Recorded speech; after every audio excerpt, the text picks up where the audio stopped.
Good morning, everyone. Yesterday we were discussing about the search engines.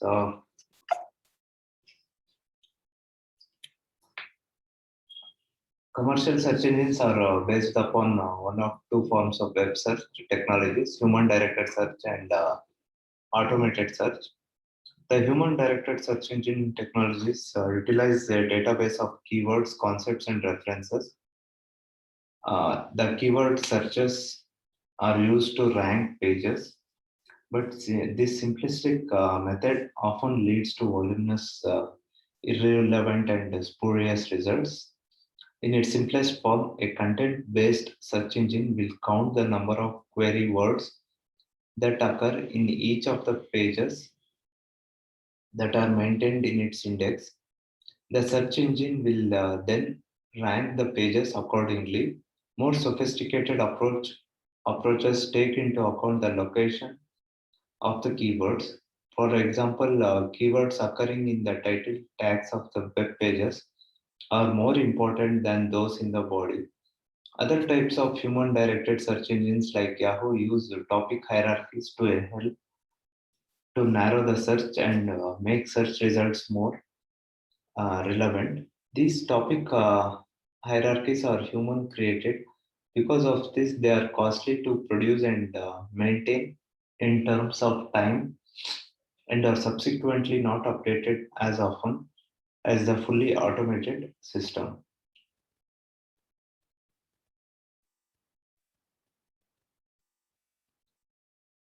Current search engines are based upon huge databases of web page references. There are two implementations of search engine, individual search engines and meta searches. Individual search engines like Google compile their own searchable database on the web with while meta searchers do not compile databases, but instead search the databases of multiple sets of individual engines simultaneously. Uh, Ranking and relevance of searching. In ranking web pages, search engines follow a certain set of rules. Their goal, of course, is to return the most relevant page at the top of their list. To do this, they look for the location and frequency of keywords and phrases in the web page document, and sometimes in the hypertext markup language meta tags. They check out the title field and scan the headers and text near the top of the document. Some of them access popularity by the number of links that are pointing to a given site. The more links, the greater the popularity of the page. Because web page search engines are use keywords, they are subject to two well-known linguistic phenomena that strategy degrade a query's precision and recall. Polysemy. One word might have several meanings, and synonymy. Several words or phrases might designate the same concept. There are several characteristics required to improve a search engine's performance. It is important to consider useful searches as distinct from fruitless ones. To be useful, there are three necessary criteria: maximum relevant information, minimum irrelevant information, meaningful ranking with the most relevant results first. So, first of these criteria, getting all of the relevant information available is called recall.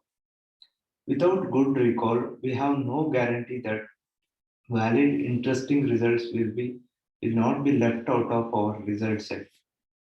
We want the rate of false negatives, relevant results that we never see, to be as low as possible.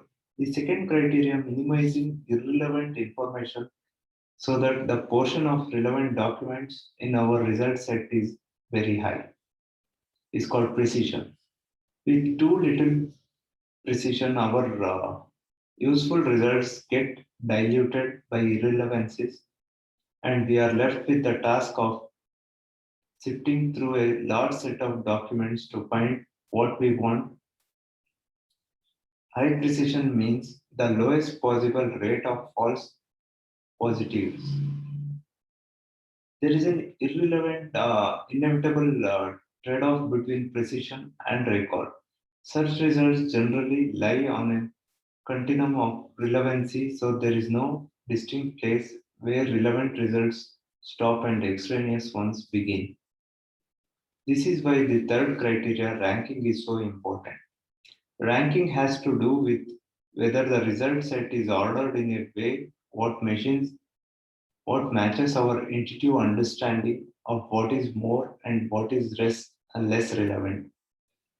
Of course, the concept of relevance depends heavily on our own immediate needs, our interests, and the context of our search. In an ideal world, search engines would learn our individual preferences so that they could fine tune any search based on our past interests. Let's see Google search algorithm, how it works. The heart of Google search software is PageRank, a system for ranking web pages developed by the founder Larry Page and Sergey at Stanford University. PageRank relies on the vast link structure as an indicator of an individual page's value. Essentially, Google interprets a link from page A to page B as a vote by page A for page B. Important sites receive a higher page rank, votes cast by pages that are themselves important, weigh more heavily and help to make other pages important. Google combines PageRank with sophisticated text matching techniques to find pages that are both important and relevant to the search. Google goes far beyond the number of times a term appears on a page and examines all aspects of the page content to determine if it is a good match for the query.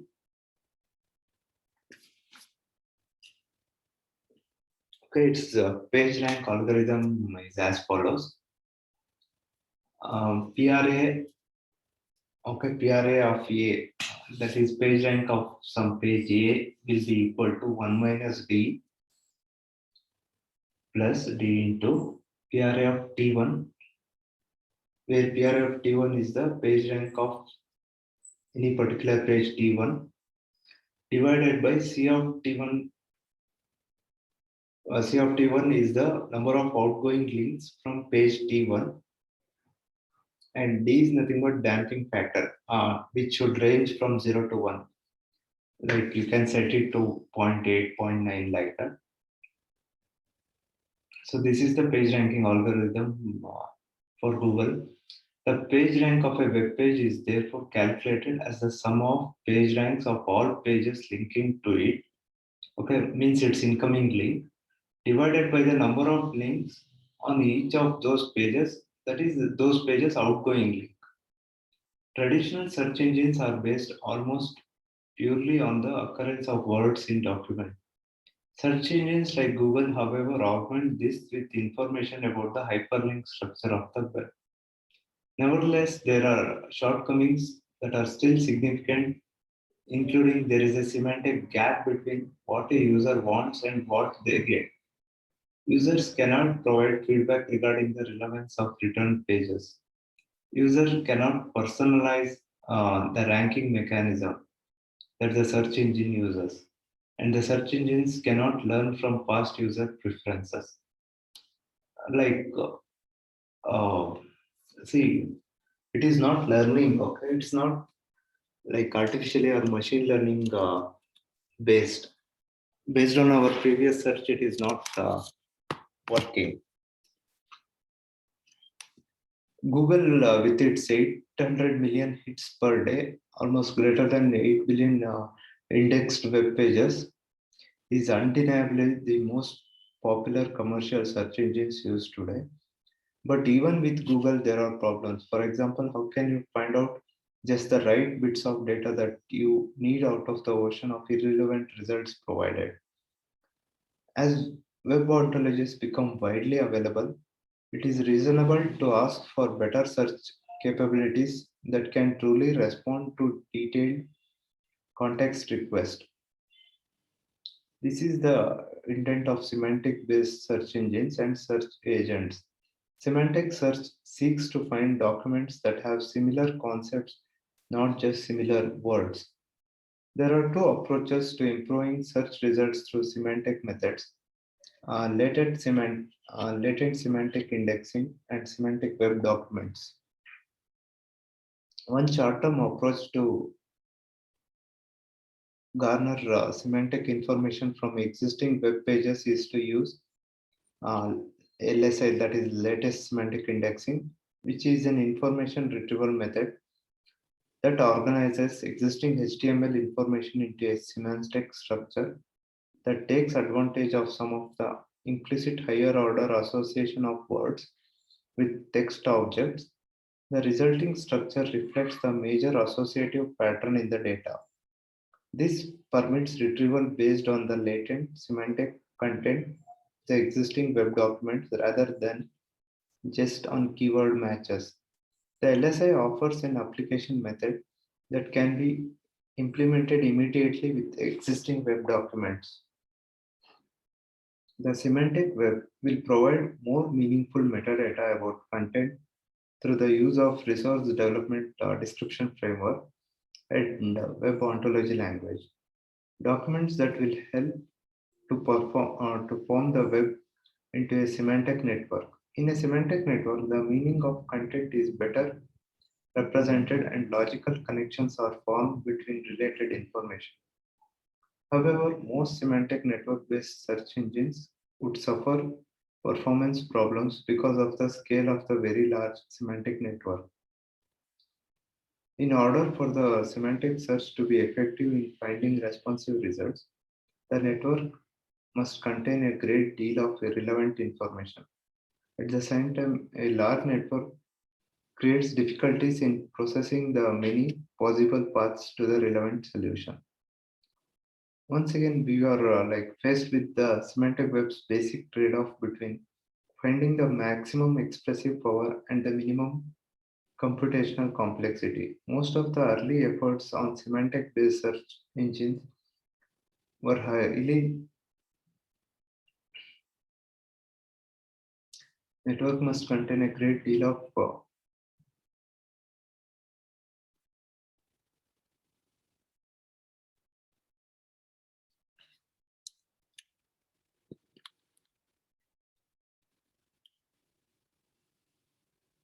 at the same time, a large network creates difficulties in processing the many possible paths to the relevant solution.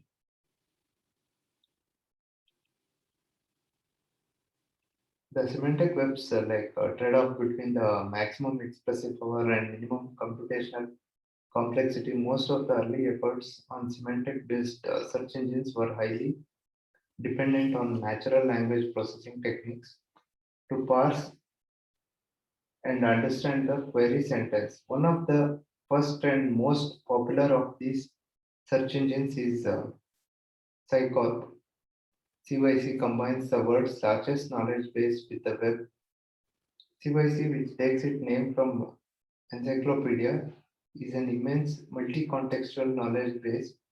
With CYC Knowledge Server, it is possible for websites to add common sense, intelligence, and distinguish different meanings of ambiguous concepts.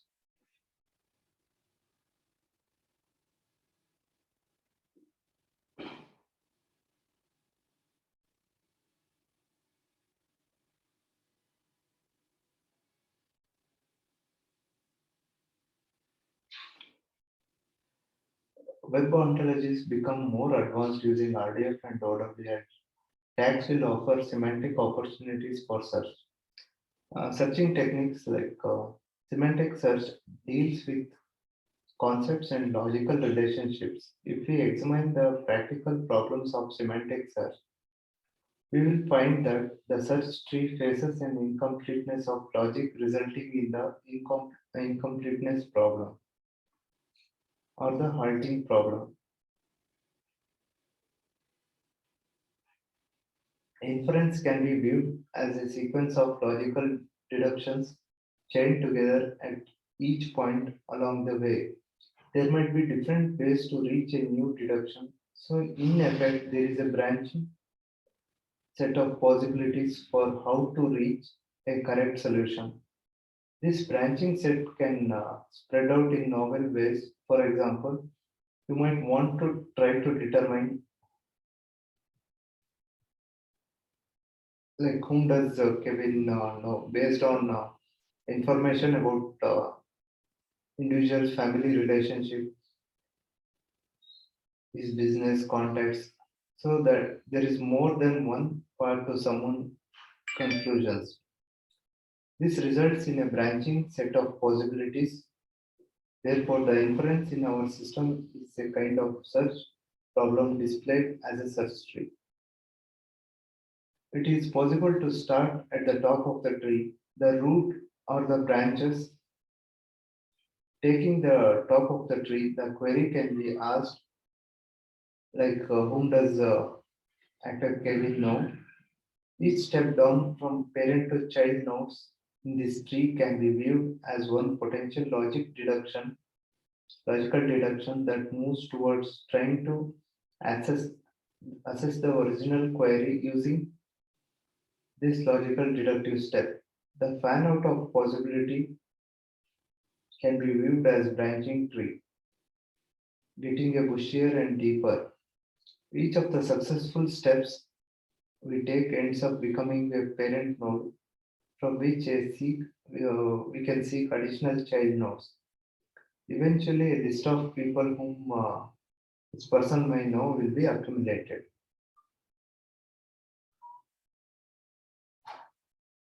Imagine that each node in the tree represents a statement or fact to prove.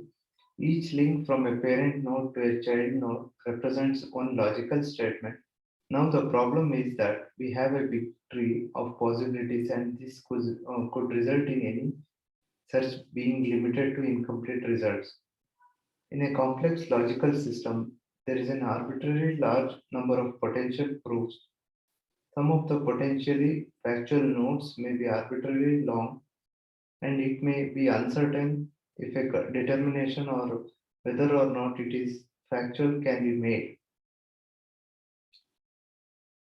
In the 1930s, that any like he proved, Gödel proved, sufficiently complicated logical system is inherently incomplete. In other words, there are statements that cannot be logically proven.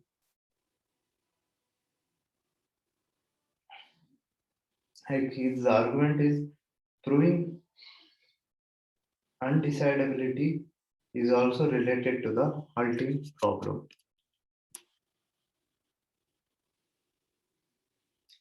The halting problem is a decision problem that can be informally stated as follows.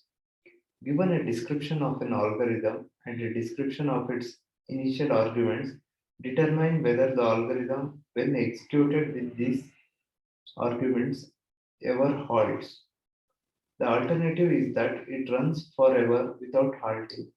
Alan Turing proved in 1936 that there is no general method of or algorithm that can solve the halting problem for all possible inputs. The importance of the halting problem lies in the fact that it was the first problem to be proved undecidable. Subsequently, many other such problems have been described. The typical method of proving a problem to be undecidable is to reduce it to the halting problem. The halting problem implies that certain algorithms will never end in a definite answer. When you consider the web, you're referring to millions of facts and tens of thousands of rules that can chain together in arbitrarily complicated and interesting ways. So the space of potential proofs is infinite and the trees become logically infinite. Due to this, you'll run into some inherent incompleteness issues. For example, in a complex network, you cannot simply look at every possible factual statement, determine its truthfulness, and collect a complete set of all such results. You run into incompleteness because the search tree is too large. So our approach must be to search any portion of the tree.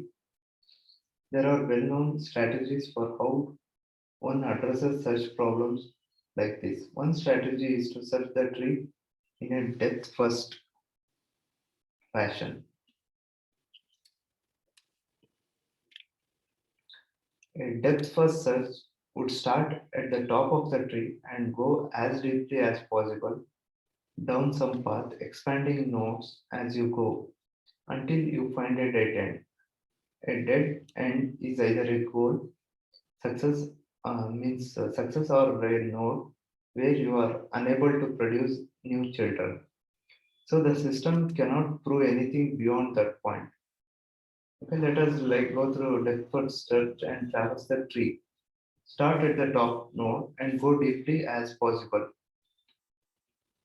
Start at the highest node. Go as deeply as possible down one path. When you run into a dead end, back up to the last node that you turned away from.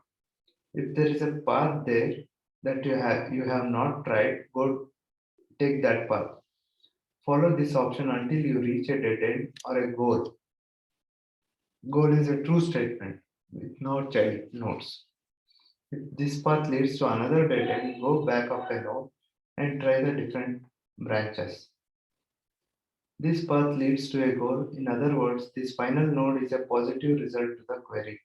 So you have one answer, keep searching for the other answers by going up a couple more nodes and then down a path you have not tried.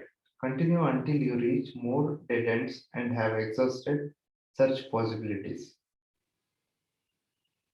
The advantage of depth first search is that it is very algorithmically efficient way to search trees in one format. It limits the amount of space that you have to keep for remembering the things you have not looked at yet. All you have to remember is the path back up. The disadvantage with the depth first search is that once you get started down some path, you have to trace it all the way to the end.